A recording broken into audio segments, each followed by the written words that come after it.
संभावना टाइम्स में आपका स्वागत है। आपके साथ मैं हूं अंकिता और मैं हूं गार्गी। आइए देखते हैं देश दुनिया की टॉप 25 खबरें। आबकारी नीति में कथित घोटाले में सीबीआई की छापेमारी के बाद दिल्ली के डिप्टी सीएम मनीष सिसोदिया ने मीडिया से बातचीत करते हुए कहा कि कल मेरे घर सीबीआई के अधिकारी आए थे। उन्होंने दफ्तर और घर पर रेड की है। सारे अधिकारी बहुत अच्छे थे, उनको ऊपर से आदेश हैं तो उन्हें उनका पालन करना है। उन्होंने दावा किया है कि अगले 2-4 दिनों में उन्हें जेल भेजा जा सकता है। सिसोदिया ने कहा कि मुझे जेल भेजने की तैयारी की जा रही है। आबकारी नीति में कथित घोटाले को बकवास बताते हुए मनीष सिसोदिया ने कहा है कि गुजरात में 10,000 करोड़ रुपए की एक्साइज की चोरी हो रही है। उन्होंने कहा है कि शराब का घोटाला करप्शन मुद्दा है ही नहीं। सिसोदिया ने कहा है कि बीजेपी आम आदमी पार्टी की तारीफ नहीं बचा पा रही है। मेरे खिलाफ हो रही कार्रवाई इस बात का संकेत है कि वो सीएम अरविंद केजरीवाल और उनकी सरकार की नीतियों से डरते हैं। उन्होंने आरोप लगाते हुए कहा है कि केंद्र सरकार और बीजेपी दिल्ली के स्वास्थ्य और शिक्षा मॉडल को आगे बढ़ने से रोकना चाहते हैं। दिल्ली के उप मुख्यमंत्री मनीष सिसोदिया के घर छापेमारी के बाद दिल्ली की राजनीति गरमा गई है। इस मामले पर पूर्व कांग्रेस नेता और राज्यसभा सांसद कपिल सिब्बल ने कहा कि पिंजरे में बंद तोता सीबीआई के अब भगवा पंख लग गए हैं। साल 2013 में सुप्रीम कोर्ट ने एक टिप्पणी की थी जिसमें कोर्ट ने सीबीआई को पिंजरे में बंद तोता कहा था। इसी टिप्पणी को याद करते हुए कपिल सिब्बल ने कहा कि पिंजरे में बंद तोते को अब खोल दिया गया है और उसके पंख अब भगवा हो गए हैं। उसका मालिक जो कहता है वो तोता वही करता है। दिल्ली में 12 आईएएस अधिकारियों का तबादला कर दिया गया है। एक्साइज पॉलिसी में कथित अनियमितताओं को लेकर डिप्टी सीएम मनीष सिसोदिया के आवास पर सीबीआई की छापेमारी के कुछ घंटों बाद ही शुक्रवार को 12 आईएएस अधिकारियों का तबादला कर दिया गया है। दिल्ली सरकार के सेवा विभाग की ओर से जारी ट्रांसफर आदेश के मुताबिक जिनका तबादला किया गया है उनमें स्वास्थ्य एवं परिवार कल्याण विभाग के विशेष सचिव उदित प्रकाश राय भी शामिल है। दिल्ली के एलजी विनय कुमार सक्सेना ने भ्रष्टाचार के मामले में आईएएस उदित प्रकाश राय के खिलाफ कार्रवाई के लिए हाल ही में गृह मंत्रालय से सिफारिश की थी। केरल में मुस्लिम नेता पीएमए सलाम ने स्कूल में एक साथ लड़के लड़कियों के बैठने को खतरनाक बताया है। सलाम केरल इंडियन यूनियन मुस्लिम लीग के महासचिव प्रभारी हैं। ये बयान तब आया है जब राज्य सरकार जेंडर न्यूट्रल एजुकेशन सिस्टम को लागू करने की कोशिश कर रही है। पीएमए सलाम ने कहा है कि लड़के और लड़कियों को कक्षाओं में एक साथ बैठने की क्या जरूरत है। इससे केवल समस्याएं होंगी, छात्रों का पढ़ाई में मन नहीं लगेगा और वो विचलित होंगे। मुंबई में 26/11 जैसा हमला करने की धमकी दी गई है। पुलिस को पाकिस्तान के एक नंबर से शुक्रवार रात व्हाट्सएप मैसेज मिला। इसमें कहा गया है कि अगर लोकेशन ट्रेस की गई तो वो भारत के बाहर की मिलेगी और धमाका मुंबई में होगा।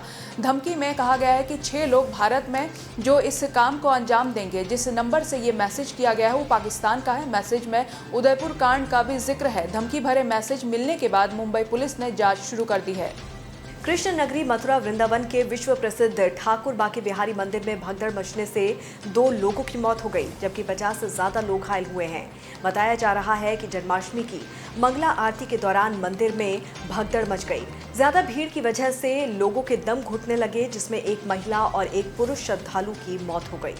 उत्तर प्रदेश में लखनऊ और सीतापुर समेत कई जिलों में देर रात भूकंप के झटके महसूस किए गए। रात करीब 1:16 पर आए भूकंप की रिएक्टर स्केल पर तीव्रता 5.2 मापी गई। इसका केंद्र लखनऊ से 139 किलोमीटर दूर उत्तर उत्तर पूर्व में 82 किलोमीटर की गहराई में रहा। हालांकि अभी तक जान माल के किसी भी तरह के नुकसान की सूचना नहीं है। झटकों के चलते लोगों की नींद खुल गई और लोग घरों से बाहर निकल गए। लोगों के अनुसार झटका इतना तेज था कि घर में रखे कूलर, फ्रिज समेत कई सामान देर तक हिलते रहे। जम्मू कश्मीर के उधमपुर जिले में भूस्खलन की वजह से एक मिट्टी का मकान ढह गया जिसमें 2 मासूम बच्चों की मौत हो गई। लैंडस्लाइड की ये घटना उधमपुर जिले से मुख्तल इलाके के समोले गांव में हुई है। घटना की जानकारी मिलते ही राहत और बचाव कर्मी मौके पर पहुंचे और मलबे से शवों को बाहर निकाला गया। आसपास के घरों को भी नुकसान पहुंचा है। भारी बारिश के बाद इलाके में लैंडस्लाइड की घटनाएं बढ़ गई हैं। हिमाचल प्रदेश में बारिश ने भारी तबाही मचाई है। कांगड़ा में बहुत पुराना चक्की रेलवे ब्रिज टूट गया है। वहीं मंडी में भी एक परिवार पर बारिश का कहर बरपा है। लैंडस्लाइड के चलते मंडी जिले के गोहर में प्रधान का घर चपेट में आ गया है और कुल सोए हुए 7 सदस्य मलबे में दब गए हैं। भारी बारिश के चलते मंडी और कुल्लू में स्कूल और अन्य शिक्षण संस्थाएं बंद कर दिए गए हैं। साथ ही चंबा की 3 तहसीलों डलहौजी, सिंहता और चुबाड़ी में भी शिक्षण संस्थाओं को प्रशासन एक दिन के लिए बंद कर दिया गया है। उत्तराखंड के मालदेवता में तड़के बादल फट गया, जिससे इलाके में भारी नुकसान पहुंचा है।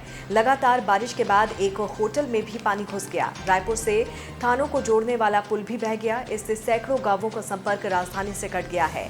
भारी बारिश से टपकेश्वर मंदिर के भीतर मलबा आने से मंदिर में तबाही मच गई। पानी शिवलिंग तक पहुंच गया। गुफा में पानी भरने से पुजारी जान बचाकर भागे। सीएम पुष्कर सिंह धामी प्रभावित इलाके का निरीक्षण करने पहुंचे। सीएम ने सभी से अनुरोध किया कि अनावश्यक यात्रा न करें और नदी एवं बहाव क्षेत्र की ओर जाने से बचें।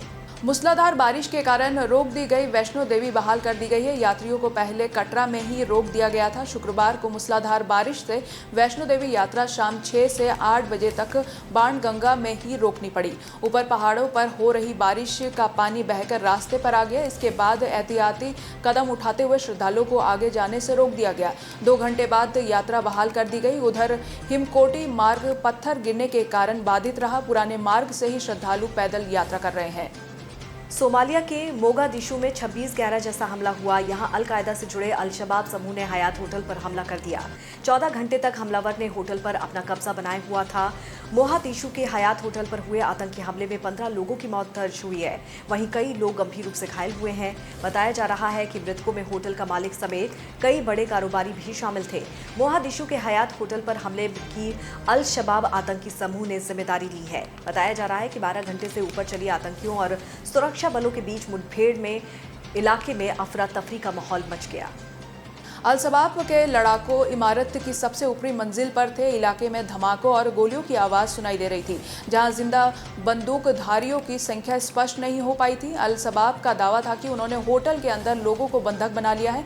बंधक बने हुए लोगों की सटीक संख्या सामने नहीं थी। उसी बीच एलिट काउंटर टेरर यूनिट तूफान के कमांडर का कहना था कि वो इलाके को खाली कराने और लोगों को बचाने की कोशिश में जुटे हैं। आतंकी हमले में अब तक 15 लोगों की मौत की खबरें हैं। इन 15 लोगों में 2 व्यवसायी भी थे। सोमालिया के आतंकी हमले ने एक बार फिर से मुंबई आतंकी हमले जैसी दहशत फैलाने का काम किया है। सोमालिया के हयात होटल में आतंकी समूह अल-शबाब के बंदूकधारियों ने हमला कर दिया। इस हमले में 15 लोगों की मौत हो गई और कई लोगों को अस्पताल में भर्ती किया गया है। हमले ने दुनिया में हुए कई आतंकी हमलों की धुंधली तस्वीर को एक बार फिर से साफ कर दिया है। इसमें से एक तस्वीर 14 साल पहले 26 नवंबर 2008 की है, जब मुंबई गोलियों की आवाज़ से दहल उठी थी। सोमालिया में हुए आतंकी हमले के सामने आने के बाद से इसे 26/11 मुंबई हमले की तरह बताया जा रहा है। मुंबई के ताज होटल में हमलावर फिदायीन थे और आज हयात होटल पर हमला करने वाले भी फिदायीन हैं। ये भी मरने के लिए इस हमले को अंजाम देने आए थे। मुंबई का ताज होटल 7 स्टार था। मोगादिशु का हयात होटल भी 7 स्टार है। दोनों हमले में विस्फोटकों का इस्तेमाल किया गया। आतंकवादी हमले को कई घंटों तक चलाने के लिए पर्याप्त हथियार और गोला बारूद लेकर आए थे। ऐसा ही मुंबई हमले के दौरान भी देखा गया था। दोनों हमलों में आम नागरिक को बंधक बनाया गया। हमले को अंजाम देने के लिए छोटी छोटी बात का आतंकियों ने ध्यान रखा। दोनों हमलों में आतंकियों ने वरिष्ठ पुलिस अधिकारियों को निशाना बनाया था। न्यूयॉर्क शहर में एक मंदिर के बाहर महात्मा गांधी की एक प्रतिमा को 2 सप्ताह के भीतर 2 बार तोड़ा गया। इस स्मारक पर दूसरी बार हमला कर 6 लोगों ने हथौड़ी मारकर तोड़ दिया।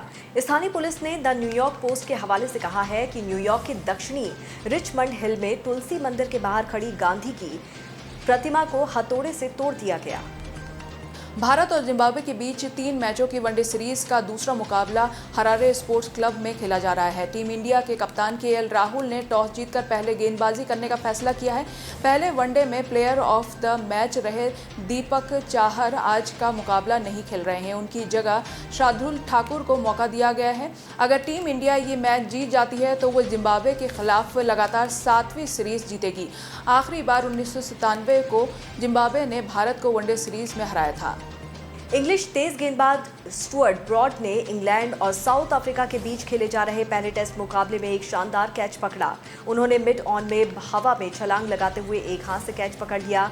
इसके बाद क्रिकेट जगत में 36 साल के वेटरन तेज गेंदबाज की खूब वाहवाही हो रही है। तीसरे दिन शुक्रवार को मैच के 78वें ओवर में मैथ्यू पोट्स की गेंद पर कागिसो रबाडा ने जोरदार पुल शॉट लगाया। ब्रॉड मिड ऑन पर फील्डिंग कर रहे थे और उन्होंने हवा में उछलते हुए गेंद को एक हाथ से लपक लिया। उनकी फील्डिंग पर इंग्लिश कप्तान बेन स्टोक्स को भरोसा ही नहीं हुआ। कतर में शुरू होने जा रहे फीफा वर्ल्ड कप की तारीख में बदलाव किया गया है। अब टूर्नामेंट की शुरुआत 21 नवंबर के बजाय 20 नवंबर से होगी। ये फैसला फीफा ने कतर के आवेदन पर लिखा है ताकि आयोजक देश कतर वर्ल्ड कप का पहला मैच खेल सके। टूर्नामेंट में 32 देशों की टीम हिस्सा लेगी और 150 से ज़्यादा देशों में इसका प्रचारण होगा। राजू श्रीवास्तव के छोटे भाई दीपू श्रीवास्तव ने राजू के फैंस से अफवाहों पर विश्वास न करने की अपील की है। कॉमेडियन के स्वास्थ्य में सुधार के लिए फैंस की प्रार्थनाओं का शुक्रिया अदा करते हुए उन्होंने एक वीडियो संदेश शेयर किया। दीपू श्रीवास्तव ने कहा कि हालांकि राजू अभी भी अस्पताल में है, लेकिन उन्हें यकीन है कि उनके फैंस का आशीर्वाद उन्हें मिल रहा है और वो जल्द ठीक होकर लौटेंगे। एक्टर अक्षय कुमार जल्द ही फिल्म कठपुतली में दिखाई देंगे। ये फिल्म 2 सितंबर को डिजिटल में रिलीज होने वाली है। फिल्म के बारे में बात करते हुए अक्षय ने अपनी सुपरहिट फिल्म खिलाड़ी को लेकर भी बात। उन्होंने कहा, मैंने हमेशा खुद को फिर से आविष्कार करने और जो पहले से ही हो चुका है उससे ऊपर उठाने में विश्वास किया है। बॉलीवुड के दमदार एक्टर रणदीप हुड्डा का आज जन्मदिन है। हरियाणा के रोहतक में जन्मे रणदीप ने साल 2001 में आई फिल्म मॉनसून वेडिंग से बॉलीवुड में कदम रखा था। रणदीप हुड्डा बॉलीवुड के भले ही दमदार एक्टर हों, लेकिन असल जिंदगी में वो बेहद साधारण जिंदगी जीते हैं। श्रीदेवी के एक पुराने फोटोशूट की तस्वीरें हाल ही में सोशल मीडिया पर सामने आई है। एक्ट्रेस के फैंस ने उनकी कुछ तस्वीरों को काइली जेनर के लेटेस्ट फोटोज के साथ शेयर किया है, जिसमें श्रीदेवी के फैंस इस बात पर जोर दे रहे हैं कि हुड वाली चैन मेल के साथ सिल्वर टॉप को काइली जेनर ने हाल ही में एक इवेंट में पहना था, जो बहुत पहले किसी इंडियन डिजाइनर ने तैयार किया था और श्रीदेवी ने भी कभी पहना था। बॉलीवुड एक्ट्रेस रह चुकी सोमी अली ने इंडस्ट्री के दबंग एक्टर सलमान खान पर निशाना साधा है। सोमी अली एक एक्ट्रेस होने के साथ सलमान खान की एक्स गर्लफ्रेंड भी रह चुकी हैं। दोनों के अफेयर के भी खूब चर्चे हुए थे। सोमी अली ने अब अपने सोशल मीडिया हैंडल पर एक पोस्ट शेयर करके सलमान खान पर महिलाओं को पीटने का आरोप लगाया है, लेकिन बाद में उन्होंने अपनी पोस्ट को डिलीट कर दिया। टॉप 25 खबरों में फिलहाल इतना ही। देश और दुनिया की बाकी खबरों के लिए आप हमारे वेबसाइट www.thejpt.com को लॉगिन कर सकते हैं। नमस्कार।